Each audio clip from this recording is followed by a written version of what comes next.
నమస్కారం. Welcome back to our channel TG రైతు updates. Telangana రాష్ట్రంలో పంట పెట్టుబడి సాయానికి సంబంధించి అంటే రైతు భరోసా, రైతు బంధుకి సంబంధించి సీఎం రేవంత్ రెడ్డి గారు అన్నదాతలకు తీపి కబురు అయితే తెలియజేశారు. గుడ్ న్యూస్ అప్డేట్ ఏంటి? మొత్తానికి రైతుల ఖాతాలలో ఈ రైతు భరోసా, రైతు బంధు, పంట పెట్టుబడి సాయం నిధులు ఎప్పుడు జమ కాబోతున్నాయి, అలాగే కొంతమందికి జమ కావడానికి కూడా అర్హత, అనర్హత అనే అంశాలు కూడా తెలంగాణ ప్రభుత్వం ప్రోత్సహిస్తుంది. ఈ అనర్హతలు ఎవరు, ఎన్ని ఎకరాల వరకు 7,500 జమ కాబోతున్నాయి అనే అంశాన్ని మనం ఈ వీడియోలో పూర్తిగా తెలుసుకుందాం. అందుకంటే ముందు మన వీడియోని పూర్తిగా చూస్తేనే ఎప్పుడు ఈ రైతు భరోసా డబ్బులు జమ కాబోతున్నాయి అనే దాన్ని తెలుస్తుంది.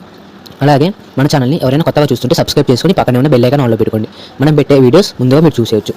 రైతులందరూ ఎంతగానో ఎదురు చూస్తున్న రైతు భరోసా విషయంలో తెలంగాణ ప్రభుత్వం ఒక సబ్ కమిటీని విధించింది. అయితే ముందుగా సగ్రహ కులగణ సర్వేలో ఒక కుటుంబానికి ఎంత భూమి ఉందో వివరాలు అధికారులు సేకరిస్తున్న విషయం తెలిసిందే.